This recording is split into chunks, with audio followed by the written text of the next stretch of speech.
तो हम आप देखेंगे यहाँ पर सॉल्यूशन ऑफ ग्राफिकल मेथड। तो यहाँ पर किस तरह से इसको लिखेंगे जब हम सॉल्व करेंगे ग्राफिकल मेथड को। तो जो भी हमने टोटल ऑप्टिमीज यहाँ पे ऑप्टिमल यूज़ किया था उसको किस तरह से हम लिखेंगे ऑब्जेक्टिव फंक्शन को। तो हम लिखेंगे यहाँ पे Z max equal to 3x1 plus 5x2। ये भी मैं शॉर्ट में लिख रहा हूँ यहाँ पे क्योंकि हम शॉर्ट में ही लिखते हैं इसको, जो भी ग्राफिकल मेथड में हम लिखते हैं। फिर हमने पढ़ा था यहाँ पे सब्जेक्टेड टू कंस्ट्रेंट, तो मैं यहाँ शॉर्ट में लिख रहा हूँ ST सब्जेक्टेड टू कंस्ट्रेंट। ठीक है, सब्जेक्टेड टू कंस्ट्रेंट में सबसे पहले जो इक्वेशन हमारी आई थी उसको मैं यहाँ पे नोट कर देता हूँ, that is x1 is less than equal to 4। ठीक है, ये फर्स्ट इक्वेशन मिली थी हमें। Then second equation we have 2x2 is less than equal to 12। Third equation हमको यहाँ पे मिली थी 3x1 plus 2x2 is less than equal to 18। फिर हमने नेगेटिविटी कंस्ट्रेंट का यूज किया था, that is x1 x2 is greater than equal to 0। Graphical method की अगर हम बात करें तो सिर्फ 2 वेरिएबल्स डिसीजन वेरिएबल के लिए हम यूज़ करते हैं, तो ये आपको याद रखना पड़ेगा यहाँ पर। अब मैं सबसे पहले मैं यहाँ पर एक प्लॉट कर देता हूँ, आपका यहाँ पर ग्राफ प्लॉट करूँगा। तो ग्राफ प्लॉट करके मैं यहाँ पर शो कर देता हूँ। तो सबसे पहले ग्राफ प्लॉट कर देते हैं, एक्स वाई हम प्लॉट करेंगे। यहाँ पे एक्स वाई शो कर देता हूँ मैं यहाँ पे किस तरह से एक्स वाई कोऑर्डिनेट्स को हम प्लॉट करेंगे। तो एक्स वाई में यहाँ पे हम x2 को y मान के चल रहे हैं, तो ये मैं y एक्सिस ड्रॉ कर रहा हूँ यहाँ पर। ठीक है, this one is y axis.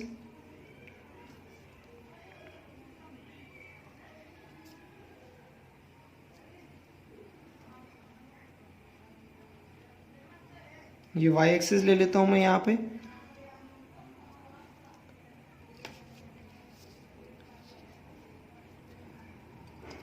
X axis draw कर लेता हूँ यहाँ पे, एक्स एक्सिस भी ड्रॉ हो जाएगी। ठीक है, कंस्ट्रेंट हमने ऑलरेडी यहाँ पे मेंशन कर रखे हैं।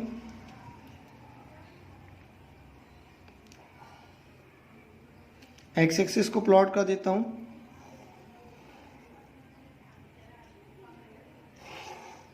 ठीक है, तो अब आप यहाँ पे हम मार्क करेंगे,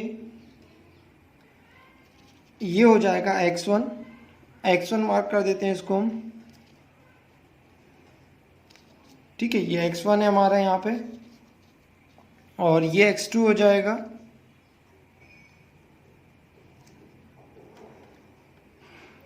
आप देख रहे हैं यहाँ पे मैं ओरिजिन ही से मीन्स फर्स्ट क्वाड्रेंट को ही क्यों बना रहा हूँ ये भी मैं एक्सप्लेन कर देता हूँ। With the help of constraint ये 0,0 हो जाएगा, मीन्स ओरिजिन सिर्फ फर्स्ट क्वाड्रेंट को मैंने यहाँ पे ड्रॉ किया है। अब आप देखिए फर्स्ट क्वाड्रेंट को मैंने क्यों ड्रॉ किया है, हमारे x1 और x2 की value is greater than equal to 0 है, और ये मैंने आपको क्लियरली एक्सप्लेन किया है क्योंकि प्रोडक्ट 1 और 2 इनको हम नॉन नेगेटिव कंस्टेंट भी बोलते हैं।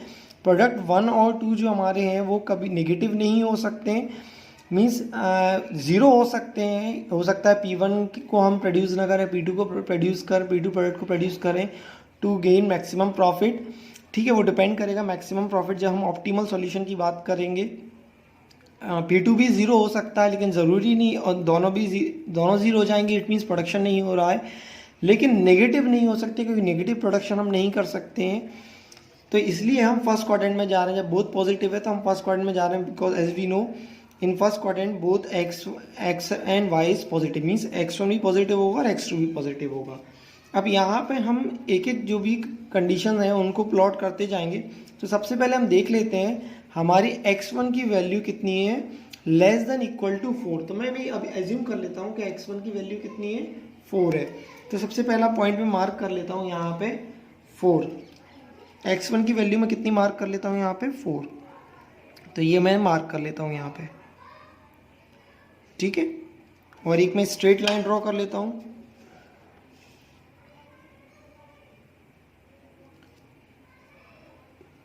ठीक है, ये लाइन ड्रॉ कर दिए, ये लाइन रिप्रेजेंट कर रही है x की वैल्यू, मैं यहाँ पे मार्क भी कर देता हूँ, ये वैल्यू भी आप शो कर देता हूँ, ये वैल्यू हो जाएगी 4,0, 4,0। अब यहाँ पर ये फर्स्ट लाइन के लिए हमने शो किया है, ठीक है, ये फर्स्ट लाइन के लिए हमने शो किया है। अब इसका मतलब क्या होता है, सबसे पहले मैं आपको शो कर देता हूँ, less than, that is x1 less than equal to 4। इसका क्या मतलब होगा, लेस देन इक्वल टू का मतलब होता है टुवर्ड्स ओरिजिन, ठीक है, टुवर्ड्स ओरिजिन, ठीक है। जब और क्योंकि क्या है, x1 की वैल्यू 1 भी हो सकती है, 2 भी हो सकती है, 3 भी हो सकती है, 4 हो सकती है। देन इट मीन्स अगर ये टुवर्ड्स ओरिजिन है तो फिर इसका जो एरो आएगा वो कहाँ आएगा, ओरिजिन की तरफ आएगा, ठीक है। सेकंड लाइन आप जो देख रहे हैं उसमें क्या है किया है हमने, सेकंड लाइन के लिए लिया है x2 is less than equal to 12, तो इसको हम लिख सकते हैं यहाँ पे x2 is less than equal to 6। तो यहाँ पे आपकी जो वैल्यू हो जाएगी, तो हम लिख सकते हैं यहाँ पे x2 पर कितनी वैल्यू आएगी, 6, तो यहाँ पे हम 6 मार्क कर देते हैं, ठीक है, 6 मार्क कर रहे हैं हम यहाँ पर, ये पॉइंट मार्क कर दिया है, ओरिजिन से 6 डिस्टेंस पे ये पॉइंट मार्क किया है, और एक स्ट्रेट लाइन में ड्रॉ कर दूंगा यहाँ पे, ठीक है, ये लाइन ड्रॉ कर रहा हूँ मैं क्योंकि ग्राफिकल मेथड बना रहा हूँ। तो ये जो वैल्यू हो गई, ये जो आपको पॉइंट मिला है यहाँ पे, ये हो जाएगा आपका 0,6, ठीक है, ये पॉइंट हो गया 0,6, ये मार्क कर दिया हमने यहाँ पे। अब यहाँ पे इसका ये भी लेस देन है, तो इसका एरो कहाँ आएगा, डाउनवर्ड आएगा, ठीक है, ये डाउनवर्ड आ जाएगा। ये सेकंड लाइन हो गई है हमारी, ठीक है। तो हमने 2 लाइन ड्रॉ कर लिए। थर्ड कंस्ट्रेंट पर आ जाते हैं, 3x1 plus 2x2 equal less than equal to 18। अब इसको सॉल्व कर लेते हैं, इसको हम सॉल्व करेंगे तो क्या आएगा हमारा, देख लेते हैं। तो यहाँ पे मैं पहले सॉल्व कर लेता हूँ, 3x1 plus 2x2 less than equal to 18। अब मुझे यहाँ पे अगर x1 और x2 की वैल्यू को फाइंड करना है तो हम क्या करेंगे, first of all we will put x1 equal to 0। जब x1 को हम 0 रखेंगे यहाँ पे तो क्या मिल जाएगा, मैं यहाँ भी सिर्फ इक्वल लेस देन की जगह क्या रख देता हूँ, इक्वल टू रख देता हूँ। तो या लेस देन भी अगर हम रखे ना तो हमको कोई प्रॉब्लम नहीं होगी, हमें यहाँ पे x1 को 0 रखना है। तो क्या मिल जाएगा, 2x2 less than equal to 18। तो क्या मिल जाएगा यहाँ पे, x2 is less than equal to 9, ठीक है। तो मैं यहाँ ये बोल सकता हूँ कि पहले जो कोऑर्डिनेट मिले हैं वो क्या मिल गया है आपको यहाँ पे 0,9, ठीक है, इस लाइन के लिए। अब मैं क्या कर रहा हूँ यहाँ पे, अब मैं पुट करूँगा x2 इक्वल टू 0। जब x2 इक्वल टू 0 रखेंगे इस इक्वेशन में, 3x1 plus 2x2 is less than equal to 18 में हम x2 को 0 रखेंगे। यहाँ पे किसको हमने 0 रखा था, मैं मेंशन कर देता हूँ, x1 इज इक्वल टू 0। यहाँ पे किसको हम 0 रख रहे हैं, x2 इक्वल टू 0। तो क्या मिल जाएगा, 3x1 less than equal to 18। तो क्या मिल जाएगा, x1 is less than equal to 6। तो यहाँ पे जो कोऑर्डिनेट मिले हैं आपको वो क्या मिला है, 6,0, ठीक है। तो ये आपको वैल्यू मिल गई। अभी ये पॉइंट्स आपको मार्क करने हैं। तो ये जो आपकी स्ट्रेट लाइन बनेगी इन दो कोऑर्डिनेट्स को ज्वाइन करते हुए बनेगी। तो ये हम ड्रॉ कर देते हैं यहाँ पर। सबसे पहले इनको, इस कोऑर्डिनेट को हम ड्रॉ कर देंगे, ठीक है, ये मार्क कर देते हैं इन पॉइंट्स को यहाँ पर। अब देख लेते हैं सबसे पहले, तो ये देखेंगे हम, पहला कोऑर्डिनेट हमारा 6,0। तो यहाँ पे मैं पॉइंट मार्क कर देता हूँ, ओरिजिन से एक पॉइंट मार्क कर देता हूँ 6x1 एक्सिस पे, क्योंकि x1 है आपका 6। तो ये मैं मार्क कर रहा हूँ यहाँ पे, ये पॉइंट मैंने मार्क कर दिया यहाँ पे। ये पॉइंट मिला है आपको 6,0, ठीक है। नेक्स्ट पॉइंट है 0,9। तो यहाँ पे हम मार्क करेंगे, ये पॉइंट मिल गया हमें यहाँ पे 0,9 0,9। अब इसको हम ज्वाइन कर देते हैं एक स्ट्रेट लाइन से, क्योंकि स्ट्रेट लाइन है हमारी ये, ठीक है। तो मैं इसको ज्वाइन कर रहा हूँ स्ट्रेट लाइन से, ये ज्वाइन कर दिया स्ट्रेट लाइन से, ठीक है। स्ट्रेट लाइन से जब ज्वाइन किया है, अब ये देखना है इसमें भी लेस देन है, टुवर्ड्स ओरिजिन है, तो एरो कहाँ आएगा, दोनों में एरो, यहाँ पे ये इस तरफ एरो आ जाएगा आपका। ये किस लाइन के लिए, थर्ड कंस्ट्रेंट के लिए यहाँ पर, ठीक है। अब आप देखेंगे यहाँ पर लास्ट कंस्ट्रेंट की हम बात कर लेते हैं। तो सबसे पहले हमने बात कर ली थी, first x1 less than equal to 0 बना लिया है, x2 less than equal to 6 हमने ड्रॉ कर लिया है, थर्ड वाली कंस्ट्रेंट के लिए हमने ड्रॉ कर लिया है। Now we have fourth, x1 is greater than 0। x1 की वैल्यू जब 0 से ज़्यादा होगी तो वो किस लाइन पर आएगा। तो आप देखो, जब आप y एक्सिस से आगे बढ़ते जाओगे, अगर आप y एक्सिस पे बात करोगे, मीन्स x2 पर आप बात करोगे, तो x1 की वैल्यू कितनी है, 0 है। आप देख लीजिए किसी भी पॉइंट पर आप जाएंगे x2 पर, एक्सिस पर x1 की वैल्यू कितनी होगी, 0। तो अगर आपको इसके आगे जाना है तो क्या होगा, ग्रेटर देन 0। तो अब कंस्ट्रेंट कहाँ आएगा, मीन्स अब एरो कहाँ बनेगा, इस तरफ बनेगा, ठीक है।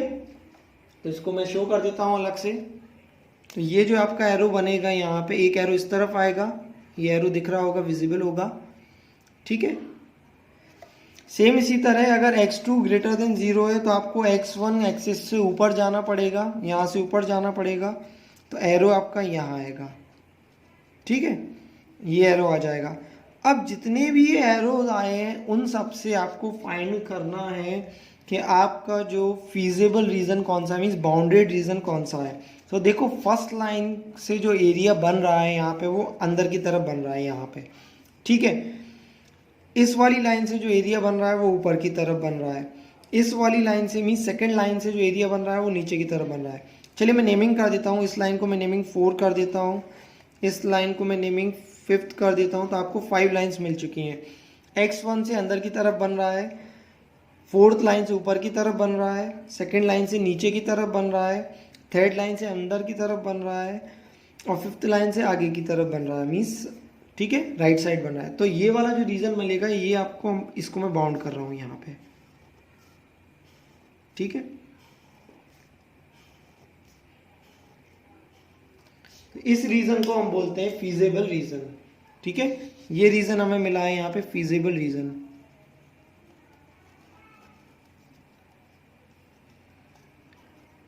Feasible reason. अब इन पॉइंट्स को हम फाइंड करेंगे। सबसे पहले कौन कौन से पॉइंट हैं, हम पॉइंट मार्क कर लेते हैं। यहाँ पे टोटल कितने पॉइंट हैं इस रीजन में मिले हैं। फर्स्ट पॉइंट ले लेता हूँ मैं, ए पॉइंट, ठीक है। Then we have B point, then we have C point, then we have D point, and last we have E point, ठीक है। आप देख रहे हैं ए की वैल्यू पता है, बी की वैल्यू पता है, सी की नहीं पता, डी फाइंड करना है और ई फाइंड करना है। कैसे फाइंड करेंगे, तो सबसे पहले हम सी फाइंड कर लेते हैं। फॉर फाइंडिंग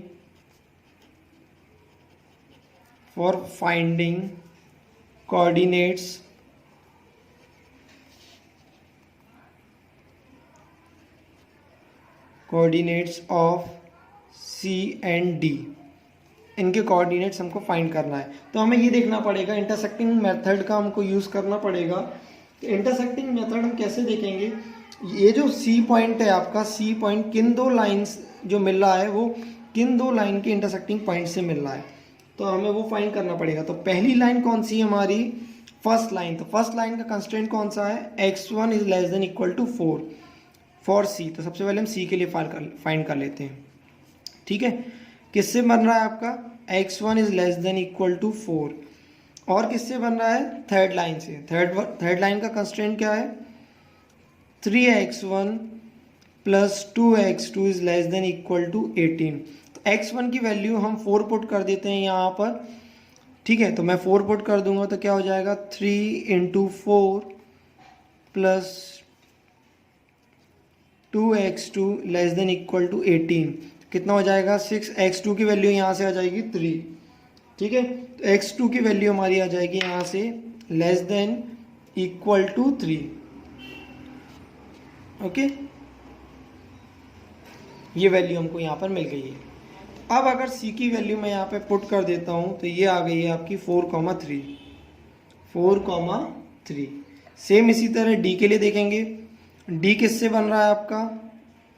सेकेंड लाइन से एंड थर्ड लाइन से। सेकेंड के लिए क्या है? x2 is less than equal to 6 और 3x1 plus 2x2 less than equal to 18। x2 की वैल्यू 6 रख देंगे तो ये जाएगा 12 और x1 आ जाएगा यहाँ से 2। x1 की वैल्यू हमारी आ जाएगी यहाँ से लेस देन इक्वल टू 2। तो हम पुट कर देंगे d की वैल्यू हम पुट कर देंगे 2,6। ठीक है, d की वैल्यू हमें मिल गई है यहाँ पे 2,6। अब हमने यहाँ पे क्या किया है, सभी वैल्यूज हमने यहाँ पे पुट मीन्स फाइंड कर लीजिए। जो भी हमारा फीजेबल रीजन था यहाँ पे उनके पॉइंट्स हमने फाइंड कर लिए। अब हम कैलकुलेट करेंगे कि हमारा प्रॉफिट कितना आ रहा है डिफरेंट पॉइंट्स पे। ठीक है, तो डिफरेंट पॉइंट्स पे कितना प्रॉफिट आ रहा है वो हम कैलकुलेट करेंगे यहाँ पे। तो हमें z की वैल्यू फाइंड करनी पड़ेगी। तो z की वैल्यू हम फाइंड करेंगे डिफरेंट पॉइंट्स पे। सबसे पहले z की वैल्यू, z मैक्सिमम के लिए हमने क्या लिखा था यहाँ पे 3x1 प्लस 5x2।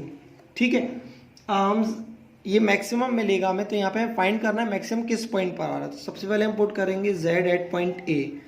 ठीक है, तो a के कोऑर्डिनेट क्या है 0,0, तो यहाँ पुट कर देंगे 0,0, तो ये कितना आ जाएगा 0। फिर हम फाइंड करेंगे z की वैल्यू b के लिए, कोऑर्डिनेट क्या है 4,0, तो ये हो जाएगा 3 इंटू 4 प्लस 0 इक्वल टू कितना आ गया 12। फिर हम फाइंड करेंगे यहाँ पे z c के लिए, c के कोऑर्डिनेट 4,3 हमने फाइंड कर लिए थे 4,3, तो इसको हम पुट करेंगे यहाँ पे 3 इंटू 4 प्लस 5 इंटू 3, तो ये आ जाएगा हमारा यहाँ पर 27। z, अब d पर हम फाइंड करेंगे, d की वैल्यू कितनी आई थी हमारी 2,6, देन 3 इंटू 2 प्लस 5 इंटू 6, तो ये आ जाएगा हमारा यहाँ पर 36। z एट पॉइंट e के लिए हम फाइंड करेंगे यहाँ पे e के कोऑर्डिनेट कितने थे हमारे 0,6, तो यहाँ पर हम फाइंड करेंगे 3 इंटू 0 प्लस 5 इंटू 6, तो ये आ रहा है हमारा 30। तो ये सब जो वैल्यूज़ आ रही हैं रुपीज़ में आ रही हैं, क्योंकि हमने लिखा था पर यूनिट, ये सब रुपीज़ में आ रही है हमारी। ठीक है, अब अगर यहाँ पर आपसे पूछा जाए what is the best optimal solution, best profit कहाँ पर हो रहा है, तो ये हम लिखेंगे यहाँ पे बेस्ट ऑप्टिमल सॉल्यूशन। ठीक है, तो बेस्ट ऑप्टिमल सॉल्यूशन हमें क्या मिला है यहाँ पे, सबसे पहले मैक्सिमम जो वैल्यू आई है वो क्या आई है हमारी 36 रुपीज़। ठीक है, 36 रुपीज़ हमारी मैक्सिमम वैल्यू आई है जेड की। ओके, तो ये तो हो गया हमारा मैक्सिमम प्रॉफिट। अब अगर आपसे पूछा जाता है कितनी क्वांटिटी हम प्रोड्यूस करें इस प्रॉफिट को अर्न करने के लिए, तो वो हो जाएगा हमारा नंबर ऑफ P1। क्या है हमारा number of P1 X1, number of P2 क्या था हमारा X2।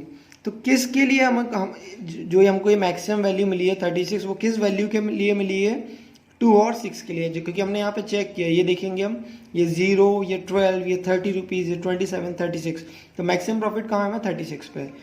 तो ये जो वैल्यू मिली है X1 और X2 ये किसके लिए आई है 2 और 6 के लिए। तो यहाँ पे कितने प्रोडक्ट हम P1 के प्रोड्यूस करेंगे, 2 यूनिट्स, और ये 6 यूनिट, ठीक है। तो यहाँ पर ये हमने कैलकुलेट किया, फाइंड यहाँ पर देखा हमारा ऑप्टिमल सॉल्यूशन क्या हो गया, मीन्स कितनी क्वांटिटी हमें प्रोड्यूस करना है, और z एट ऑप्टिमल सॉल्यूशन कितना हो गया 36। तो हम इस तरह से लिख सकते हैं z एरो लगा के एट ऑप्टिमल सॉल्यूशन, ठीक है। तो हमने यहाँ पे आज देखा है, एक प्रॉब्लम को हमने सॉल्व किया। सबसे पहले तो हमने देखा था यहाँ पर किस तरह से लीनियर प्रोग्रामिंग में हम फॉर्मुलेट करते हैं वैल्यू, ठीक है। फॉर्मुलेट किया था हमने यहाँ पर, उसके बाद फॉर्मुलेट करने के बाद जो भी ऑप्टिमल सॉल्यूशन हमने फाइंड, तो हमने यहाँ पे अब उसके बाद इस वीडियो में देखा solution of graphical method. Graphical method solve करने के लिए सबसे पहले तो मैंने शॉर्ट में पूरे क्वेश्चन को लिखा है। यहाँ पे क्या आपका क्वेश्चन था उसको शॉर्ट में लिख लिया, मीन्स मैथमेटिकल टर्म में यहाँ पे लिखा है, फिर ग्राफ बना के इसको सॉल्व किया है, ग्राफिकली सॉल्व किया हमने, एक एक कंस्ट्रेंट को सॉल्व किया, लाइन का हमारा यूज़ हुआ, मीन्स हमने जो कोऑर्डिनेट सिस्टम पढ़ा था मैथ्स में उसका हमारा यूज़ हुआ। अब यहाँ पे हमने एक सबसे इम्पॉर्टेंट चीज़ सीखी है, जब भी आपका लेस देन इक्वल टू का साइन होता है then it is towards origin, आपका जो वैल्यूज़ होती हैं वो ऑरिजिन की तरफ जाती हैं, इसीलिए आप ये जो एरोज़ देख रहे हैं यहाँ पे ये ऑरिजिन की तरफ जा रहे हैं। ये पहला एरो हमारा ऑरिजिन की तरफ जा रहा है, ठीक है, फर्स्ट लाइन का। सेकंड लाइन का ये जो एरो है ये ऑरिजिन की तरफ आ रहा है। थर्ड लाइन का ये जो एरो है ऑरिजिन की तरफ आ रहा है। फोर्थ और फिफ्थ लाइन का ऑरिजिन की तरफ टुवर्ड्स ऑरिजिन नहीं है, ये मीन्स अवे फ्रॉम ऑरिजिन है। क्यों है, क्योंकि x1 और x2 की वैल्यू इज़ ग्रेटर देन 0, तो ये नॉन नेगेटिव कंस्टेंट है, इनकी वैल्यू ज़्यादा होंगी। फिर उसके बाद हमने क्या किया, यहाँ पे feasible solution means bounded common एक रीज़न फाइंड किया है, कॉमन एरिया हमारा क्या रहेगा वो कैसे फाइंड किया हमने, with the help of this arrow हमने ये कॉमन रीज़न फाइंड किया। इस कॉमन रीज़न को हम क्या बोलते हैं, फिजिबल रीज़न। उस फिजिबल रीज़न से, उस बाउंड्रीज एरिया से जो पॉइंट कॉर्नर पॉइंट्स हमको मिले हैं उन कॉर्नर पॉइंट को हमने पिक करके उनके कोऑर्डिनेट्स चेक करके उसको मैक्सिमम प्रॉफिट मींस ऑप्टिमल जो हमने फंक्शन यूज़ किया था z को वहाँ पर पुट करके हमने बेस्ट ऑप्टिमल सॉल्यूशन फाइंड किया। तो इस वीडियो में हमने ये देखा। अब इसके लिए असाइनमेंट क्या हो सकता है, इस वीडियो से क्या टास्क हम कर सकते हैं, तो आप सिंपल किसी भी प्रॉब्लम को लेके, या आपको कुछ नहीं करना है, यहाँ पर एक इन्हीं में आप वैल्यूज़ को चेंज करिएगा, क्योंकि अभी आपके लिए पहले तो वर्डिंग समझना थोड़ा टिपिकल होगा। तो आप क्या करना, ये जो आप प्रॉब्लम देख रहे हैं इनमें वैल्यूज़ को चेंज करके आप बेस्ट पॉसिबल सॉल्यूशन फाइंड करना। वैल्यूज़ मतलब ये जो वैल्यूज़ आप अपने अकॉर्डिंग कुछ भी ले लेना, ठीक है, इसको 8 ले लेना, 6 ले लेना, आप अपने अकॉर्डिंग थोड़ा चेंज करके 2 या 3 प्रॉब्लम्स को सॉल्व करना और चेक करना कि आप सॉल्व कर पा रहे हैं या नहीं कर पा रहे हैं। ये आपके लिए इस वीडियो का असाइनमेंट हो जाएगा। Okay student, thank you very much for giving your precious time. Thank you very much.